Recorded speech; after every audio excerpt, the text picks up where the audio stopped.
वक्फ की संपत्ति और वक्फ का संशोधन क्या पिछड़े मुसलमान के हित में है? वक्फ को लेकर पूरे देश में घमासान मचा हुआ है। संभवतः यह बिल लोकसभा के बाद राज्यसभा में पेश हो जाएंगे, क्योंकि बहुमत लोकसभा और राज्यसभा दोनों जगह सरकार की ही है। वक्फ पर विपक्ष का आरोप है कि सरकार इसे अपने नियंत्रण में लेना चाह रही है और मुसलमान समुदाय समेत विपक्ष इसका विरोध कर रहा है। दोनों अपने अपने तर्क दे रहे हैं, जहां आम जनता भ्रमित हो जाएगा और शिक्षित वर्ग में भी वैचारिक मतभेद उत्पन्न होने की स्थिति है।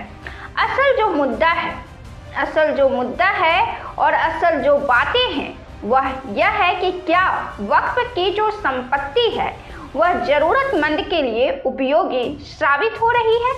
सरकार ऐसी कोई ठोस बात नहीं रख रही है जिससे यह साबित हो कि यह पिछड़े मुसलमान और जरूरतमंद के लिए उपयोगी साबित होगी। वक्फ की संपत्ति का यही उद्देश्य है कि समाज के लिए कार्य हो, गरीब के लिए काम हो, और चूंकि मुस्लिम समुदाय की संपत्ति है तो मुस्लिम समुदाय के गरीब तबके का कल्याण हो। लेकिन सरकार ने ऐसी कोई भी ठोस बात नहीं रखी है जिससे यह साबित हो कि यह अपने उद्देश्य को पूरा करेगी। वहीं दूसरी तरफ कोई भी मुस्लिम समुदाय या विपक्ष और वक्फ के द्वारा कोई रिपोर्ट, कोई डाटा सार्वजनिक नहीं किया गया है जिससे यह स्पष्ट हो कि वह अपने उद्देश्य को पूरा कर रही है। हकीकत में वक्फ की संपत्ति उच्च वर्ग और संपन्न वर्ग के मुसलमान के लिए नहीं है, यह जरूरतमंद के लिए है। सुनने में सिर्फ इतना आएगा कि मुसलमान से संबंधित यह मुद्दा है जो मुसलमानों से छीना जा रहा है, लेकिन हकीकत में जिस तरह से हिंदू में जाति व्यवस्था है उसी तरह से मुसलमान में भी है। अंतर बस इतना है कि हिंदू में जिस हद तक जाति व्यवस्था घुसी हुई है और जिंदगी की हर चीज़ों में दखल अंदाजी करती है, उस हद तक मुसलमान में नहीं है। लेकिन उच्च वर्ग और निम्न वर्ग में हमारा समाज बटा हुआ है, चाहे वह किसी भी धर्म का हो।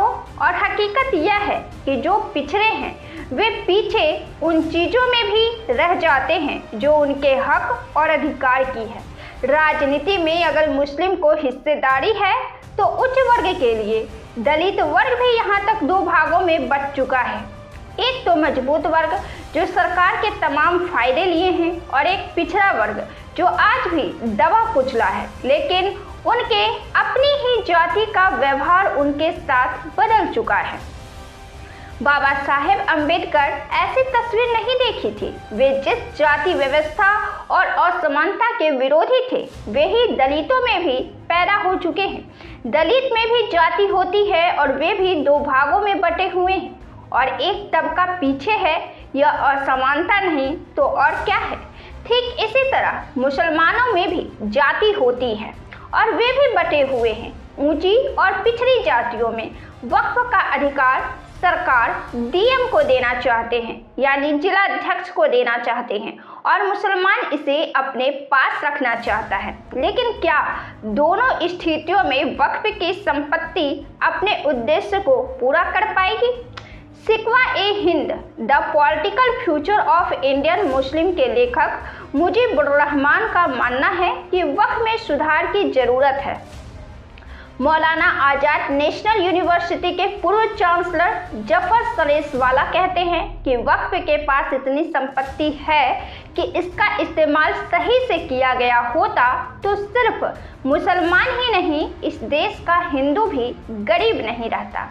वो कहते हैं 1000 करोड़ की संपत्ति संभालने के लिए ऐसे लोग बैठे हैं जिन्होंने कभी 10 लाख की संपत्ति कभी न खरीदी है और न कभी बेची है।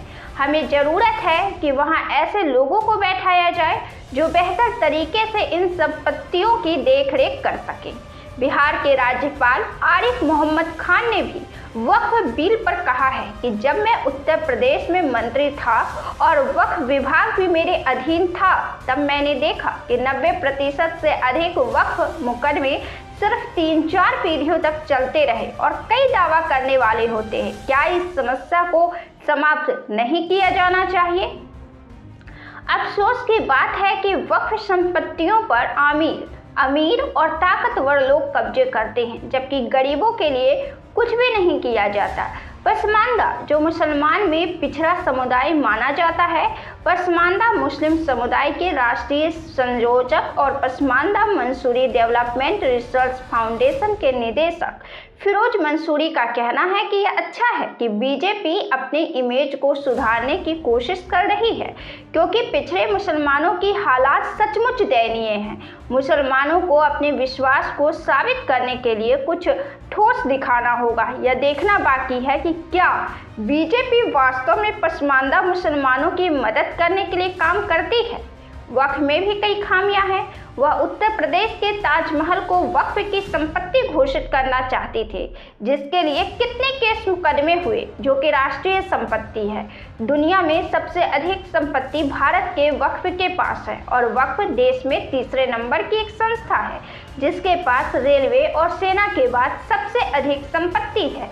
तो इसके प्रबंधन की आवश्यकता तो है ही और इसके प्रबंधन करने का अधिकार भी सरकार को है, लेकिन प्रबंधन इस तरह से होने चाहिए जिससे इस संपत्ति को दान दिए जाने का मूल उद्देश्य समाज और मुसलमान के गरीब तबके की भलाई सुनिश्चित हो।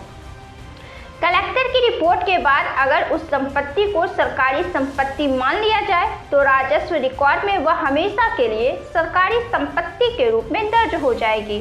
तो इस स्थिति में क्या वक्फ के संपत्ति का मूल उद्देश्य, जो अपनी संपत्ति को समाज कल्याण की भावना से दान कर देते हैं, उनका उद्देश्य सुरक्षित हो पाएगा? यह सवाल बड़ा है और अधिकार चाहे सरकार के पास रहे या मुसलमान के पास, फिर से सवाल यही बड़ा है।